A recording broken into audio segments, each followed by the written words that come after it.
Hiatus. Welcome to Greek Like Me, the podcast about all things Greek for Greeks, Hellenophiles, and anybody else who's interested in learning about Greek culture. I'm your host, Pamela Diodes Wood. Email us at stealthgreek@gmail.com to share comments, questions, and stories about Greeks, Greekness, or your own ethnic background. We didn't get a podcast out the past 2 Thursdays. We're 2 weeks and 2 days late. We meant to get one out the day after we arrived in Greece and then announce a 1-week break, but we were foiled by dodgy Wi-Fi and the mistaken belief that we could as easily record and post a podcast from Douglas John's iPad as from my laptop, which I'd left behind. We didn't realize Apple didn't allow us to convert a project to an MP3 on iPads or iPhones, kind of necessary for dropping on podcast listening platforms. We had to choose between enjoying our vacation and my first trip to Greece, or trying to download a supporting app for conversions, figure out how to use it, record, in between Wi-Fi crashes, which occurred nightly in our Airbnb. So, signomi. We picked vacation.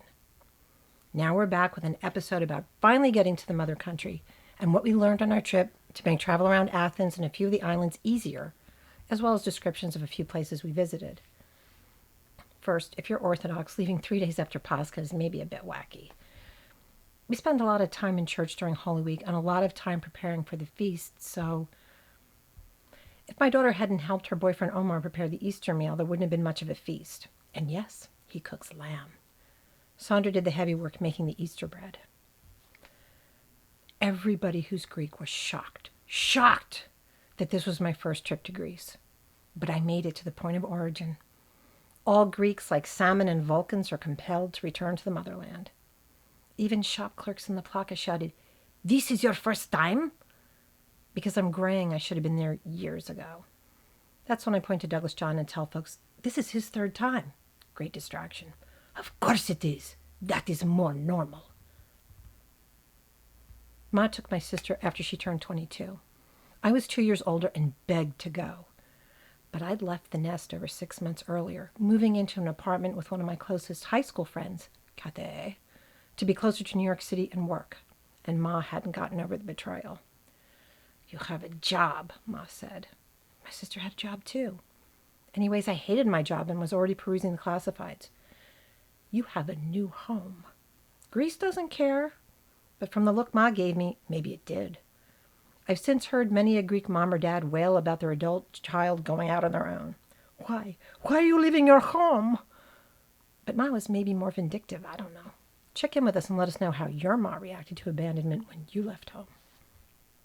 This April, I finally got there and made use of my Greek, such as it is, and found I remembered more than I'd realized, and at the same time that I know less than I realized. But folks were patient and happy I made the effort. Surprisingly, the majority of Greeks I interacted with assumed I was Greek. Only 2 people seemed surprised to hear it. Totally different than my experience growing up in New Jersey, where I've always been a ringer. I learned a few phrases like, "We missed the bus." "Hasime to leoforio." The Greek language was all around me for the first time since I was a child, except for church, of course, which is a mix of Greek and English. It was incredibly comforting because it brought me back to my yaya's house. 3 floors full of aunts and uncles speaking nothing but Greek while they minded me for the day. Even though I didn't understand everything, it was a comforting background noise, a linguistic hug. Now, while it's fresh in our minds, a few tips and comments on some of the things we experienced in Greece. First off, watch who you're flying with. We got a fairly good deal with Swiss Air, but never again. It was like flying in a sardine can. The website was a bit of a mess. It didn't process our info easily, and customer support was not what it should have been.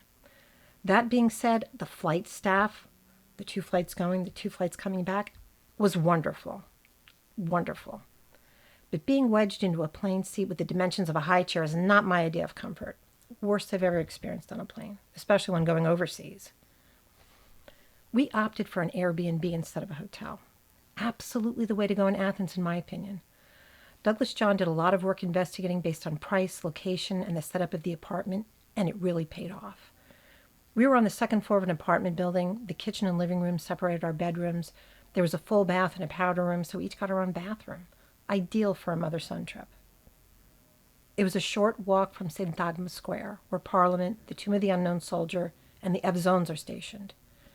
We were able to see the changing of the guards several times, and skipped church our first Sunday, Signomitheos, to see the weekly parade of the military marching band leading the unit of Evzons from their barracks to Syntagma Square. The entire crowd, sans tourists, joined in on the national anthem, and it got pretty emotional, all the Greeks wiping their eyes. The main drag is blocked off for the parade, and it was packed, even off-season. So be sure to show up well before 11 a.m. start of the parade to get a good spot. Be prepared to be jostled. Greeks were showing up late and cramming their way into the crowd. No skin off our noses. We've braved the coffee hour line at our Greek church. We were also close to Plaka, a warren of stone streets lined with shops and restaurants and a view of the Acropolis. It's pretty touristy, but fun. I'm guessing the residents get fed up with the crowds, though. I had heard about the pension for shop owners and restaurant workers to step out and shill for business, but in the beginning, I still found it a little unnerving. Kind of like car salesmen when you step on the lot. We learned to scan the shops without stopping unless something really caught our attention. I was disappointed not too many shopkeepers were willing to bargain. I can feel Ma's disapproval. If you stop to view a restaurant menu, guaranteed you'll be approached and invited in. We didn't let that affect our decisions, though. And blatant flattery was met with my best Greek yaya bitch face. Think I'm going to believe if you mistake me for a young chickie? For real? Yet I was startled to be called Kyria by shop owners and taxi drivers. Kyria was what we called Ma's friends and her friends' mothers. But it's a sign of respect, and I ain't no kid, so I ran with it. There were plenty of shops and restaurants to choose from in our neighborhood, and basically everywhere we went. Only once did we make the mistake early on of eating breakfast in a fashionable refuge for posers. It was pretty and trendy, and we had a laugh at the outrageous prices for nouveau Greek spanakopita and borekia. After that, we paid more attention and had some great food for reasonable prices. We made use of the wallet app on our phones. One tap and you're done. It was the easiest way to pay quickly for things, and only once did I encounter a merchant who said she charged less for cash.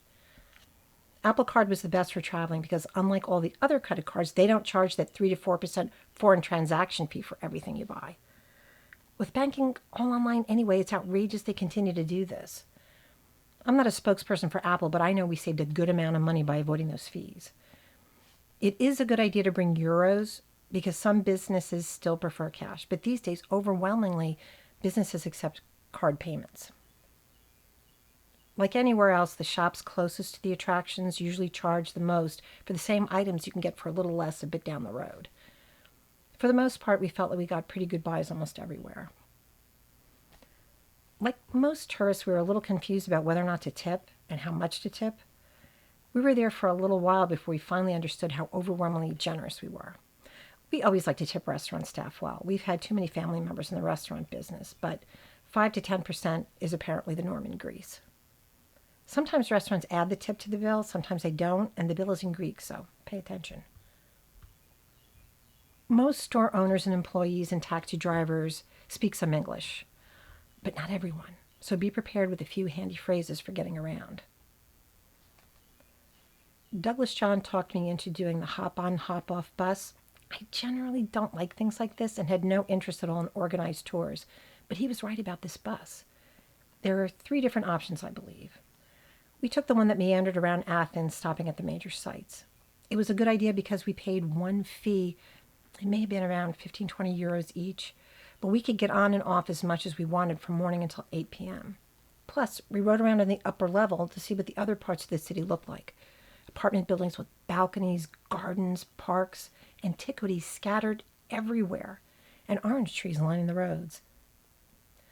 The bus dropped us at the National War Museum, which didn't seem too impressive at first, but as we went further into the museum, the exhibits were wonderful.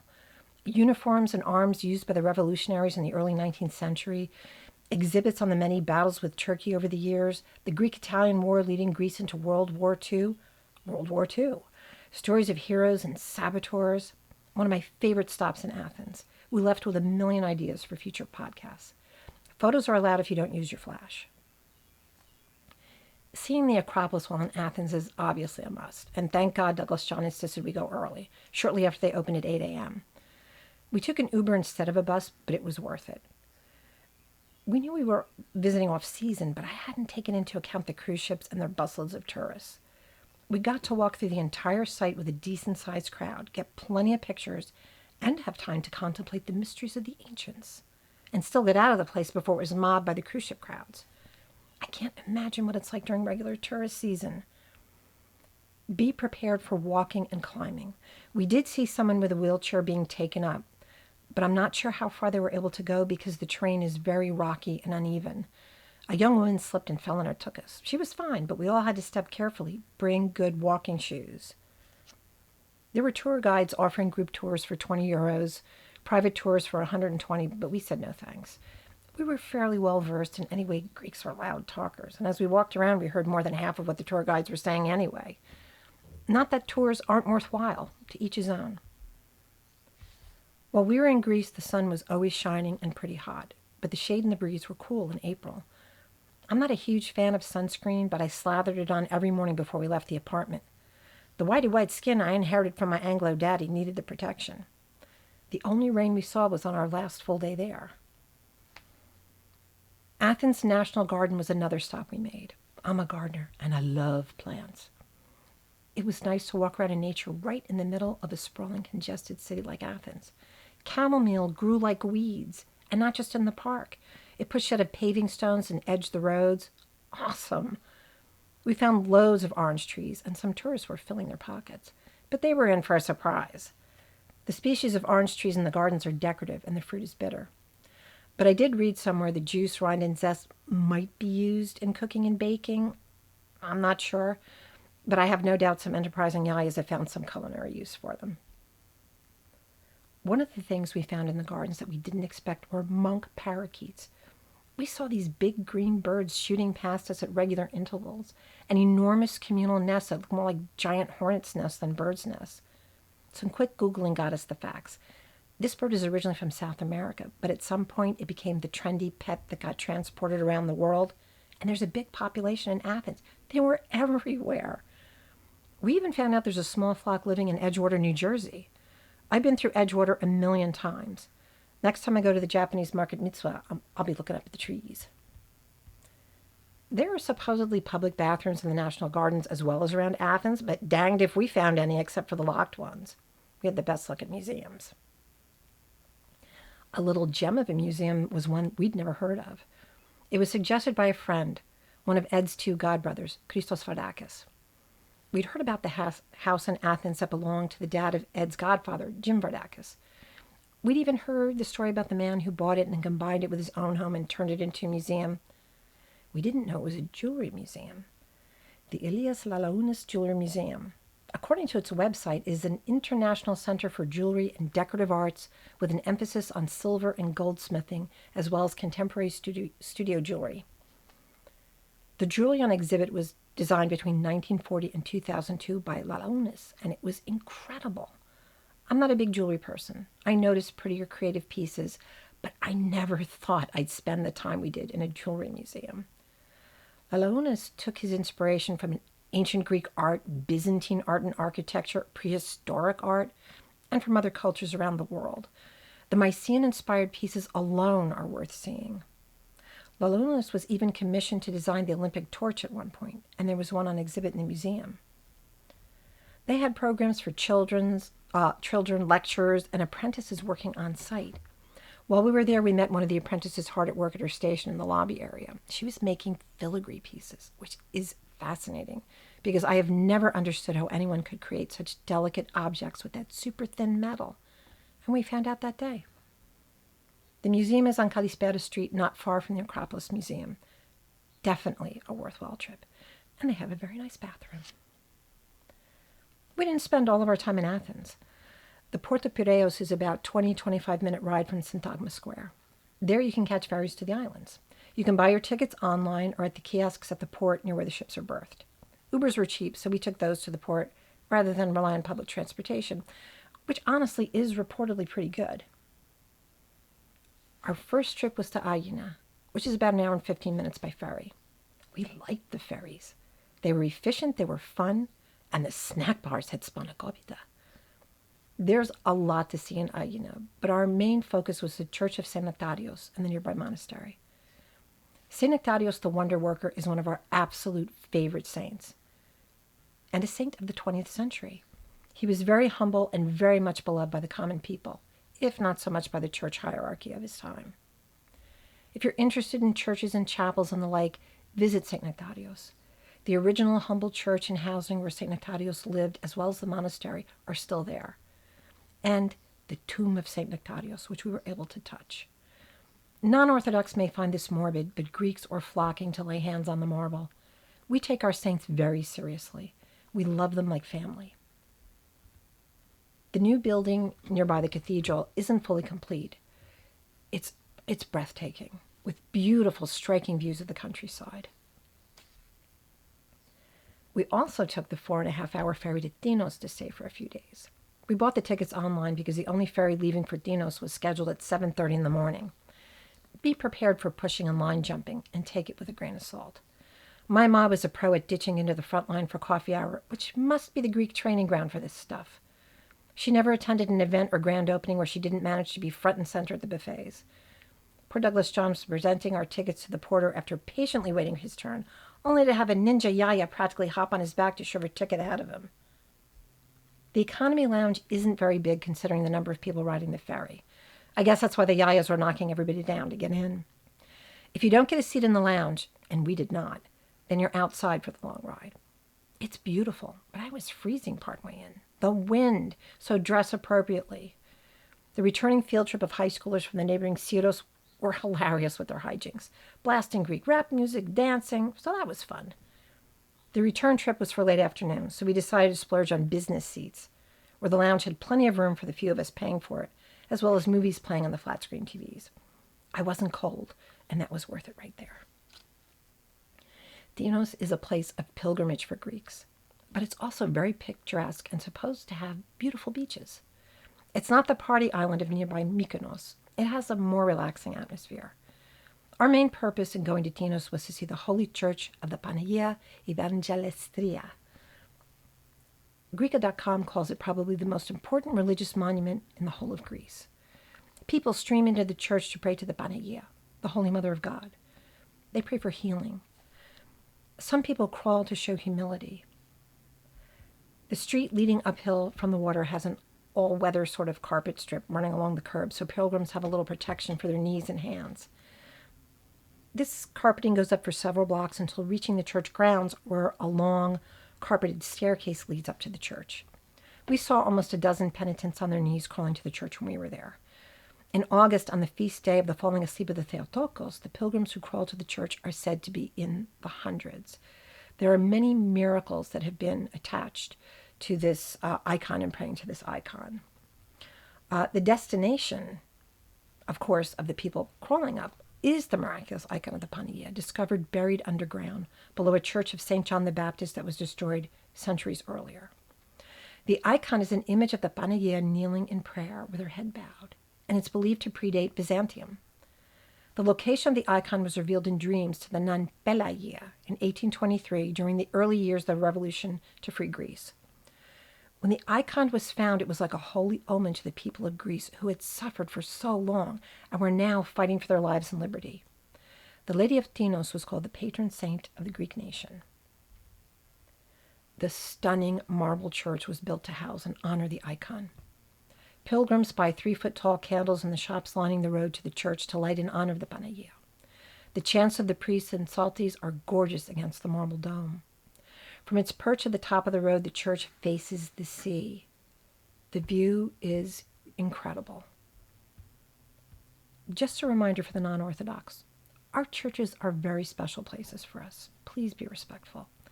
I was appalled visiting a church in Athens when a young European couple came in shorts and sandals, lighting candles while slurping on a Starbucks. I'm mastering the Aya attitude. I snarled something about being disrespectful and they left. Look, if you visit someone's house, you don't spit on their carpet. I think most people do have respect, but it's easy to slip if you forget that these aren't tourist sites, but fully functioning houses of worship that welcome visitors. We stayed an extra day in Tinos so we could visit the monastery that Pelagia lived in when she had the visions of the icon of the Panagia. It's a 9th or 10th century monastery where visitors are welcome to see the chapel and the cell that Pelagia lived in. The monastery is at the uppermost point of Tinos, and I suggest you dress warmly if you decide to go there. The wind was powerful. A public bus will bring you up, but they don't come every 15 minutes. We were told the bus would stop 20 minutes after dropping us off on their return trip, but the next would be in 2 hours. We missed the first and found the monastery closing for prayers well before the second appeared. We visited the nearby village, but because it wasn't tourist season and we'd gone up early, none of the tavernas or cafes were open. Cell service was kind of sketchy, so we couldn't call a cab.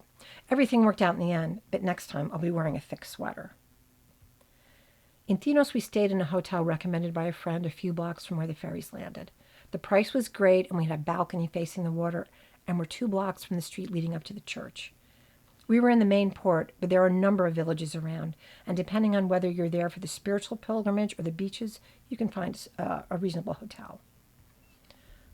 On our return to Athens, we planned to visit Mount Leukovetis, the highest point in Athens, with an incredible view of the city. Douglas John wound up going alone, though. I was doped up on Benadryl for an insect bite, so he left me snoozing while he made his way up to this crowded tourist spot. Sunset is the most popular time to visit, and he knew he had to get up there early to beat the crowd. You can walk up that steep hill, and lots of people do that. But there's also a funicular, a cliff railway to take you up. At the top is a church of Agios Yorgos, which has a viewing platform in front. There's a cafe and an upscale restaurant as well. Douglas John took some photos of the impressive view, and we'll be adding those to our sources pages on the website if you want to take a look. I'm so sorry I missed it. We saw so much in Greece. These were just some of the highlights. Now I'm going to get back to our Airbnb for a minute, just to give listeners an idea of what's out there and a few of the ins and outs. We were lucky to have a very nice landlord who quickly responded when we had questions like, where are the building trash cans? The apartment building was in the center of what Douglas John dubbed Koreatown, with half a dozen Korean restaurants, a couple of Chinese eateries, and a pretty good Indian restaurant. Did we eat at these places? Oh, yes. Why, do you ask? We had plenty of Greek food while we were there, or as my daughter calls it, food. We eat a lot of Greek food at home, so having Indian one night and sushi for lunch one day was just right. And we tried out the trendy street walk. Nice Greek boys making Asian noodle bowls. There were several supermarkets close by where I picked up goat's milk yogurt, which I couldn't get enough of for breakfast. There was a fruit market nearby, pharmacies, a nice Greek chain restaurant that was pretty popular with Greeks and tourists alike, the Grekos Project. There was also one in Plaka. They've got restaurants in other parts of Europe as well. It was a good place to stop in for my horta fix. Horta is basically boiled greens with leeks or dill, topped with olive oil and fresh squeezed lemon. My auntie used dandelion greens. Delicious. Our Airbnb had a kitchen with a fridge and a microwave for dealing with leftovers for breakfast. Who doesn't want a little tzatziki and horta in the morning? Remember, while in Greece, the TP doesn't go in the toilet. Bathrooms have a designated trash can for placing your paper. As I said in a Facebook Instagram post, mindfulness is remembering not to drop your TP in the toilet. Over the days, we accumulated a stash of empty water bottles and a garbage bag of takeout containers. When checking in with our landlord, we found out the building didn't have its own trash cans outside, which is what we're used to in the States. But the entire block had a designated spot 2 turns around the block for us, where trash and recycling containers are gathered together for drop-off. Instead of stopping every few feet like back home, garbage trucks pretty much stop once every block or so to pick up refuse. We also had a compost container on our block. Cool. We had Wi-Fi in our apartment, but we're pretty sure it was shared with other apartments because at certain times of the day and night, when more folks were around, we lost connectivity. We didn't go to Greece to fiddle on our devices. But be aware, if you are staying in an Airbnb and you're expecting to get work done like we were, you may be at the mercy of a weak connection. We really liked our apartment and knew we were spoiled at home, so we were good with it. And by the way, don't expect to find American coffee. We didn't, but tried anyway one day when I felt too jittery for the strong stuff. I love a nice sweet frappe bitter anyway. A lot of the streets and sidewalks are fairly narrow depending on where you are. And keep an eye out for motorbikes. They seem to ignore one-way streets and ride up and down both directions at will. The taxi drivers are mostly very friendly and happy to share ideas for day trips. A warning about insects in Greece. Remember, Americans, most Greek windows don't have screens. This is nothing new for our European friends. Mosquitoes love me, and I live with that, but I had an allergic reaction to what I think was a mosquito bite that blew up like a golf ball on my arm. why I missed the trip to Athens. As a gardener, I've had spider bites like that. I really couldn't tell what the heck bit me. I suggest traveling with an antihistamine and small tubes of antibiotic cream and cortisone cream just to be safe. And I'd recommend the same to travelers to New Jersey in the summertime. We only got back 3 days ago, so still settling in and getting back to work on the next podcast. Greek Like Me is a Stealth Greek production. This episode was written and narrated by me, your host, Pamela Diotis Wood. Our producer, photographer, and post-production editor is Douglas John. Visit our website at stealthgreek.com for resources, photos, links, and more. Please rate, like, and subscribe. It helps us get noticed so we can keep making content about Greeks and Greek culture. Thanks for listening. Until next time, Yassas.